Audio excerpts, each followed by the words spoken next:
हर हर महादेव दोस्तों। तो आज फिर नई कहानी के साथ हम आप लोग के बीच में यूट्यूब चैनल पे आए हैं।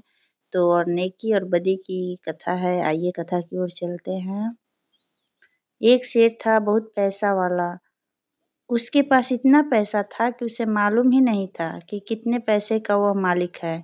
एक साधारण सी बात है कि पैसे वालों को ज्यादा नहीं तो थोड़ा बहुत घमंड तो रहता ही है। एक बार सेठ अपनी मर्सिडीज कार से कहीं सैर पर जा रहा था। कार में एक कैसेट लगा था। उसमें धीमी धीमी किसी महात्मा की आवाज आ रही थी।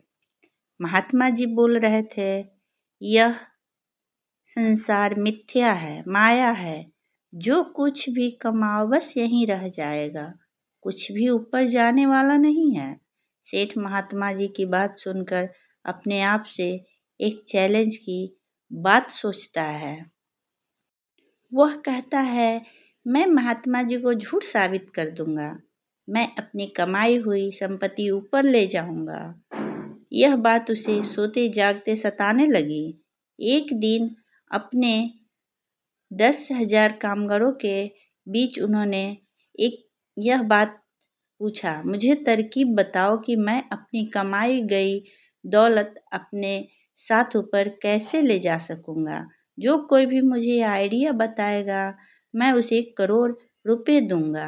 कामगारों ने समझ लिया इस बुढ़े का दिमाग फिर गया है, लेकिन वे कुछ नहीं कह सकते, कारण वो उसका मालिक था।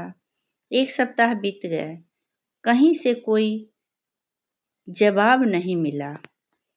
जब आइडिया नहीं आया तो पुनः उसने सबों को बुलाकर कहा, मुझे जो कोई भी आइडिया देगा उसे 5 करोड़ रुपया इनाम दूंगा। यह बात पूरे शहर में आग की तरह फैल गई।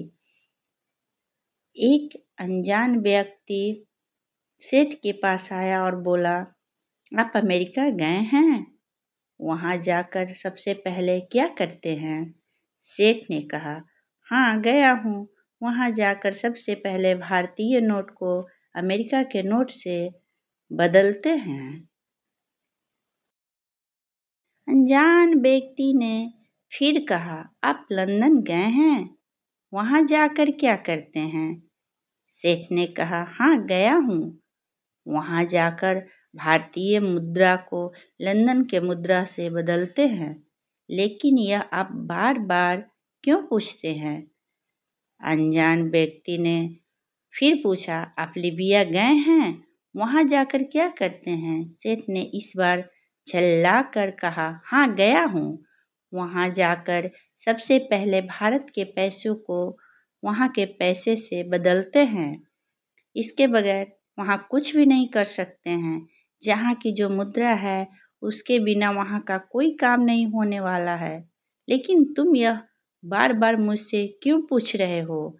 अनजान व्यक्ति ने ताली बजाकर हंसते हुए कहा, आपने सही कहा कि जहाँ की जो मुद्रा है उसके बगैर वहाँ का कोई काम नहीं चलता है।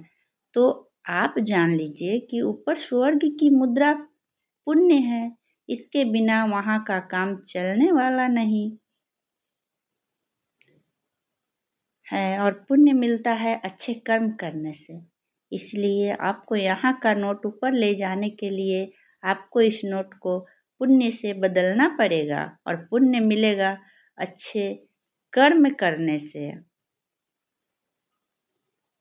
इसलिए इस नोट को अच्छे कर्म में लगाइए, भूखे को भोजन कराइए, असहाय की सहायता कीजिए, जरूरतमंद की जरूरत पूरा कीजिए। इन्हीं कर्मों से पुण्य मिलता है। सत्कर्म करने के लिए सद्ज्ञान की जरूरत है, सद्ज्ञान के लिए सद्गुरु की जरूरत है। इस संसार में शिव गुरु से बड़ा कोई सद्गुरु नहीं है। लिए हर हर महादेव।